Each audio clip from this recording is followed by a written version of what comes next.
حضرت علی فرمانے لگے میری 5 باتیں یاد کر لو ہیں، فرماتے ہیں پہلی بات یہ یاد رکھ، بندے کو امید صرف اپنے رب سے رکھنی چاہیے۔ دوسری بات بیان کرتے ہیں، فرماتے ہیں اپنے گناہوں سے ڈرا کرو، اپنے گناہوں سے ڈرو۔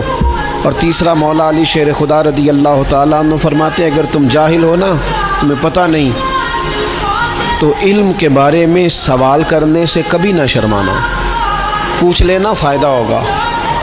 اور حضرت علی شیر خدا چوتھی بات ارشاد فرماتے ہیں یہ علماء کے لیے، فرمایا اگر عالم کو کسی مسئلے کا علم نہ ہو تو غلط بات نہ بتائے بلکہ کہہ دے واللہ اعلم، اللہ بہتر جانتا ہے۔ اور 5ویں بات حضرت علی شیر خدا ارشاد فرماتے ہیں یاد رکھنا، ایمان میں صبر کی وہی حیثیت ہے جو جسم میں سر کی حیثیت ہے۔